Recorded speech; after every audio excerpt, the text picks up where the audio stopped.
میگه اگر با شرط من خرما رو بخورم تو با من 3 طلاق. اگر تفشم کنم 3 طلاق. میگم اون چیکار کنم؟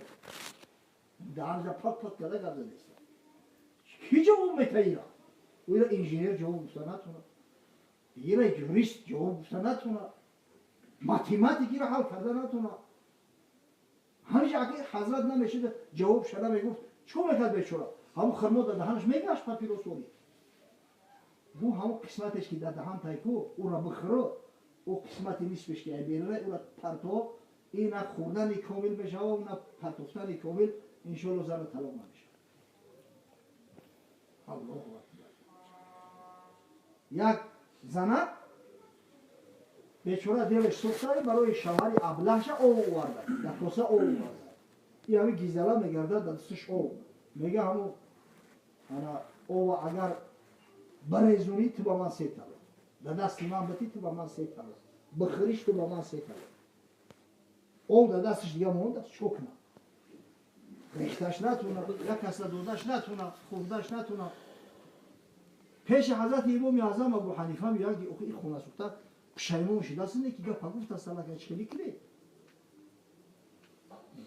کی حلش میکنه ایران پودمون حلش میکنه میگن ملوگی کسبه تاری کسب نیست در دنیا ملوگی کسب نیست نیکی حقوق اسلامی را دونستن کسبه ملوگی کسب نیست نیکی معلمی کسبه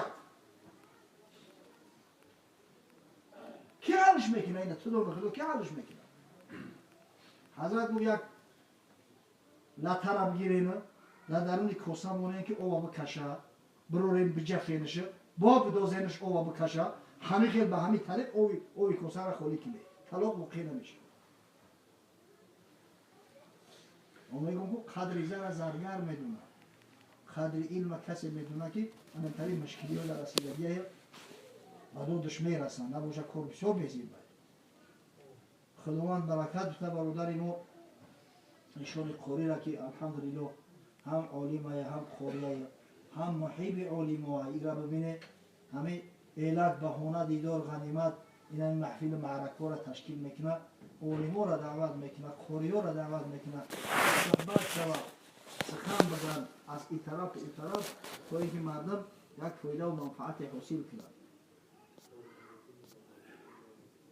خداوند محفلش محفل مبارک بگردونه و در نامه اعمالش ثبت بسازه و خداوند روحی پدر مرحوم شد در عالم برزخ از اعمال نیکی فرزند شاداب نگه بداره و پروردگار منزل نو شد با سرعت هرچی سریعتر به اتمام برسون خدای خداوند و جمیع مراد مقصودایشون خلیفه جان و اهل خاندانش و دوستا و برادراش که در این محفل کشف کردن برآورده گردیم پروردگار غیرت مونده حمیت مونده که به قدر این دین شریعت برسیم.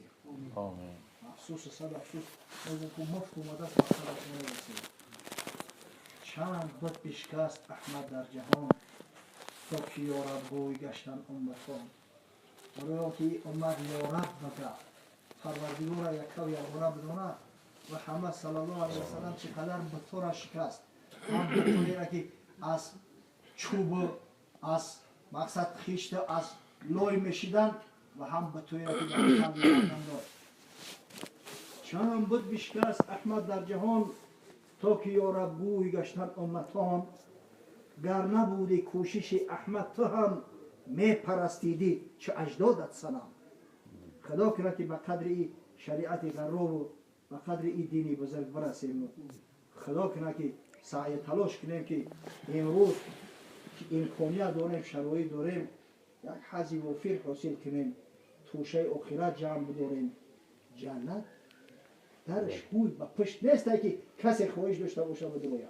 برای جنت اومدن جان کردن در کار محنت کردن در کار و جنت سرای بنده های صالح پروردگار است جنت سرای مؤمنان است پروستاتک هیچ کنه نمیمونن به دنیا خدا کنه که ما و شما همه در به اینوبت بگیریم و سعی تلاش کنیم همچنانه که طفلک قبل از تولد شدن از مادر سعی میکنه که از مادر ببروید همون خیلی ما هم سعی داشته باشیم که انشالله به صحرای وسیع پروردگار برسیم و بعدا خداوند متعال وارد جنت العوام بگرداند ربنا افتح بيننا وبين قومنا بالحق وأنت خير الفاتحين برحمتك. إن شاء الله در پارو دوم محمدالله شنیدیم. دوم محمدالله رو وقتی خیلی میتونیم خوب میدونه. یکی ای واعظای ممتاز بزرگی الحمدلله هم جمهوری است هم ملت الخود ان شاء الله رشته سخن با حضرت میتیم یک صحبت کنه. بعد به قول دیگرو هستن ان شاء الله.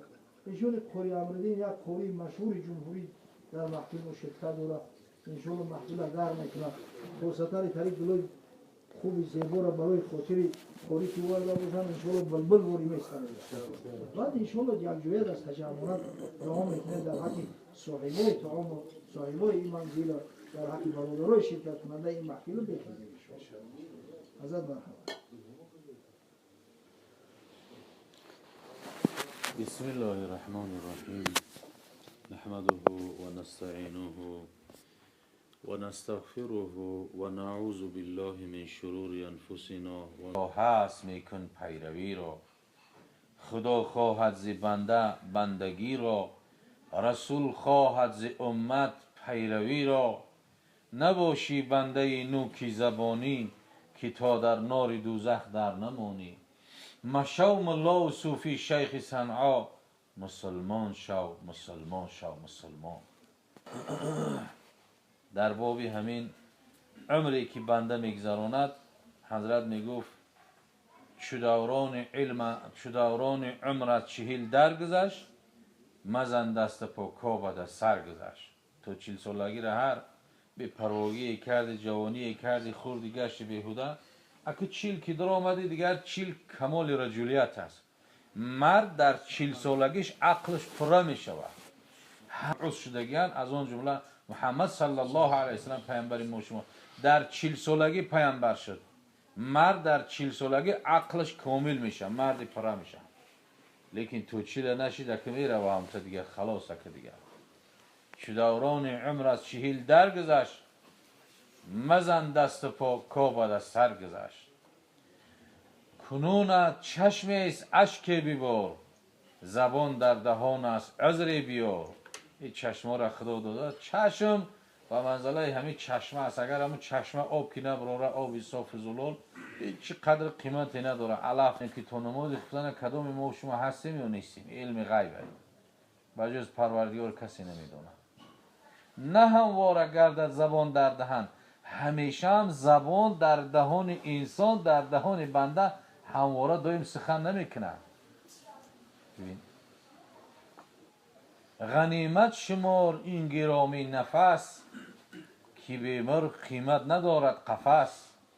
همین عمری که خدا داده است ما غنیمت بشماریم که به مرغ قیمت ندارد قفس. همین قفس هر چی قدر زیبا باشه، اگر در درونش مرغ نباشه قفس خالی کیده در کرسی هیچ کس ده. ببین یعنی وقتی که همین مرغ روح که از بدن از همین قفس که پرواز کرد روح که برآمد رفت، این قفس دیگه در هیچ کس در کار نیست. همین در راه میگه سراسیمش کنیم، سراسیمه بگیریم با پگر نمونیم ویرون میشه. مکن عمر ضایع و افسوس و حیف، که فرصت غنیمت است و الوقت سیف. فرصت غنیمت است. انا همین فرصتی که الله تعالی ما و شما را داده است غنیمت است. این نمیره با گپی بیهوده و کس گپ زنه غلغل هیچ حاصلش میبره میره. انا چی است؟ این فرصت باید که غنیمت بشیم. از عمر پرسیده میشه که همین عمری که ما به تو دادم دیره در چی صرفش کردی؟ در بیهوده گویی، در دو، در زنکه بازی، یا در بینمازی و بی‌توفیقی، یا در تلاوت قرآن و مهنت حلال، یا برای ذکر الله. همین عمر در چی صرف کردی؟ خدا پرسیشون میکنه. و ان عمره فیما افنا، عمری دادگی مرا در چی صرف کردی؟ و تو عمر دادیم. خداوند بنده شو چیکار میکنه؟ پرسیش میکنه. و روز قیامت هم همه اشیایی که از شاهد میشه برای بنده. در کره زمین که چند میلیارد آدم که هست، 2 نفر یافت نمیشه که یک خیله باشه. قدرت خدا رو ببین. 2 نفر آدم یافت نمیشه بین میلیارد که 2 نفر ایزش یک خیله باشه. و تشهد ارجلهم بما کانوا یکسبون. الله ذوالجلال میگه و پاهای شما شهادت میده و اون چیزی که در دنیا کسب کردن.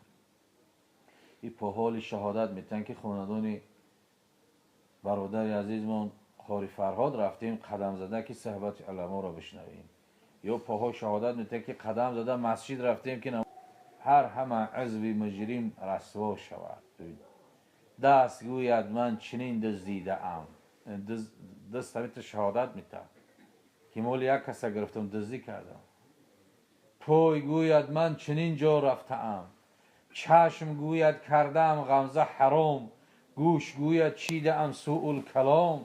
این چشم و شهادت میته که تلاوت قرآن نگاه میکردم، در تاریکی بامداد خفتن نگاه کردم مسجد میرفتم. یا چشم میاد که شهادت میته که هر روز از سحر تا بگه تلی سریال تماشا میدیدم، فسق فساد تماشا میدیدم. چشم گوید کردم غمزه حرام، یا چشم شهادت میته که زنای بیگانه را تماشا دیدم. گوش گوید چیدم سوء الکلام، گوش شهادت میته که ما غیبت گوش کردم، گپ بیهوده گوش کردم، صدای فساد و فسق فساد گوش کردم. اما گوشی هست که با چی شهادت میته که امر معروف گوش کردم، نهی از منکر گوش کردم، تلاوت قرآن گوش کردم. ببین حالت انسان هم شهادت میته که در راه حرام رفت، در زنا رفت، همه عضوها شهادت میتن. ببین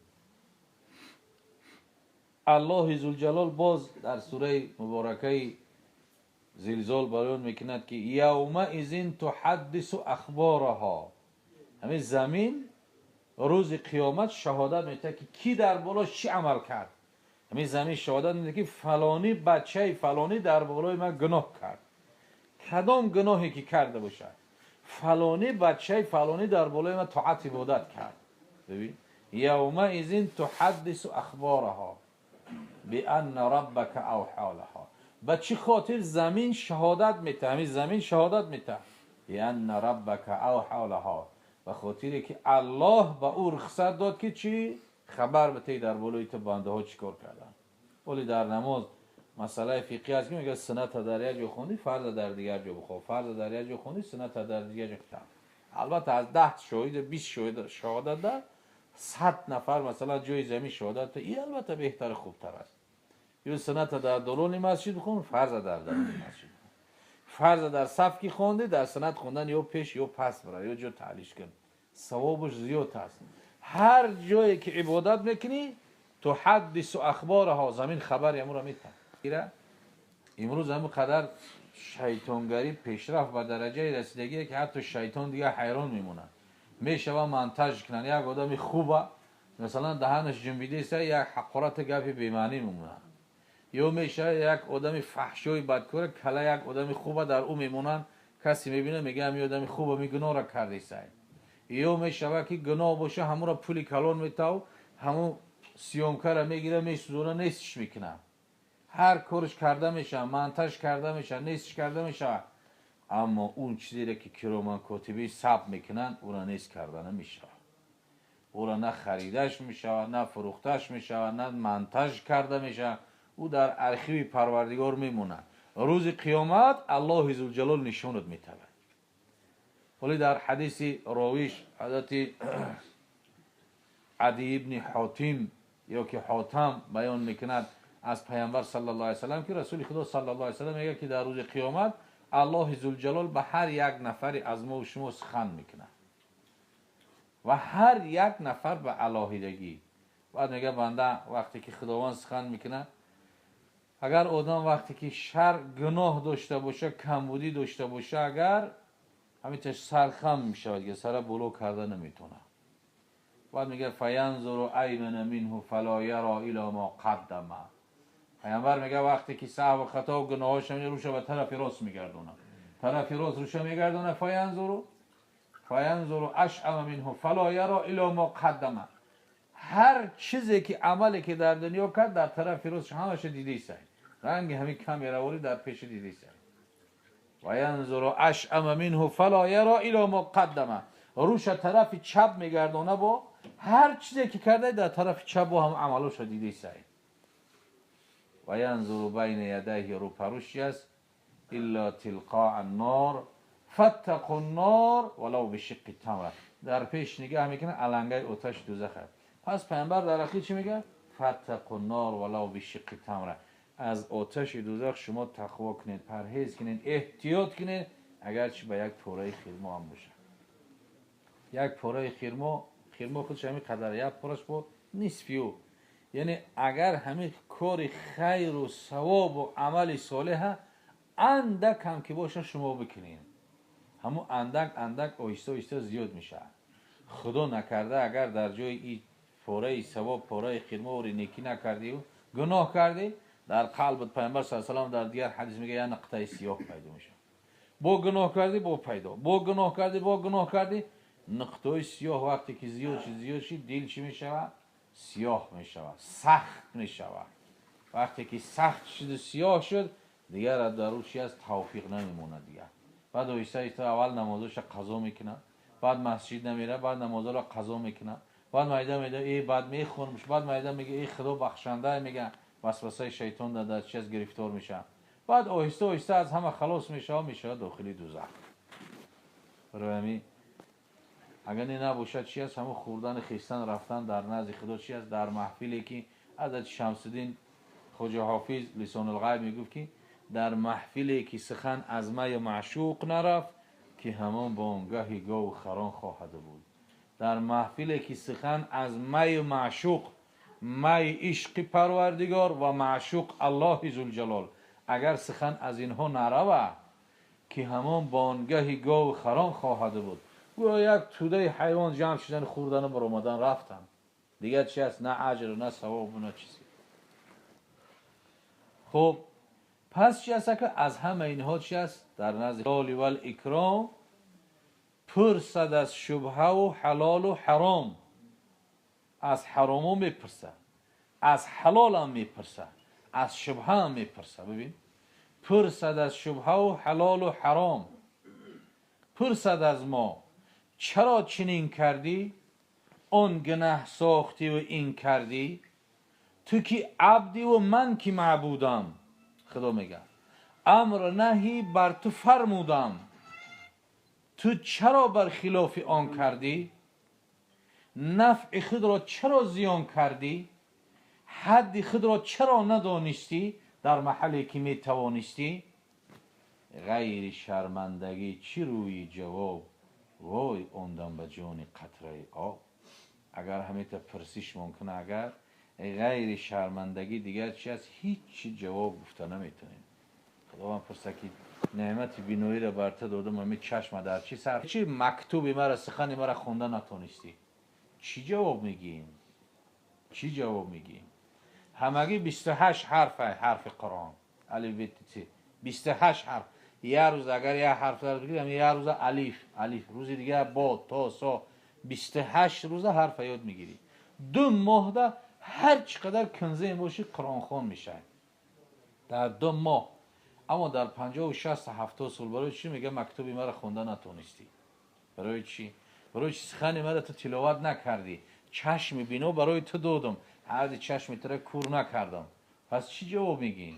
اول امروز در یک محفل مجلس شخصیت هر چشمش تماما کوری، تماما مادرزاد نمیدیدگیه. 21 پاره قرآن به همون خطی همون قارگی از یاد کرده است. همین قرآن ها با چوب کردن همون خطی تری توچکه دوره که هم طریقتی کردن 21 پاره قرآن کوری مادرزاد از یاد کرده گیه. یعنی ما شما چشم بینو داریم. خدای پرسشمون میکنه اکر که در چی صرف کردی؟ دوام میگه جان شیرین نظر کند از دور. وقتی که در قبر ماندنش بعد روح میویه، بعد میبینه که جسد علکه چی هست، همین جسد ها که پوسیده است، کرم خورده است، بوی بد و فساد شده است.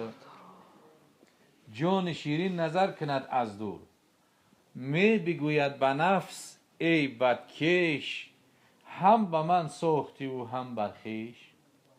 عاقبت حال این چنین بوده، چون نکردی عمل بفرموده. عاقبت هممون میدونیم که مردن در قبر رفتن، هممون میدونیم. وقتی که میدونی برای چی میگه عمل نکردی؟ عاقبت حال این چنین بوده، روح که جسد میگه چون نکردی عمل بفرموده. این که میخیستی و میخفتی، زن و فرزند مال میگفتی. در دنیا همی تبدی این که میخیستی و میخفتی زن و فرزند و مال میگفتی. اگر نفقه در اینجا کمتر کرد میزنی رسیه میره خدمت یک عروسی بدبختی اراخری کافی رو میکنی برای شکم زن و فرزند پر کردن. نماز تا قضا کردی، نماز تا نخوندی.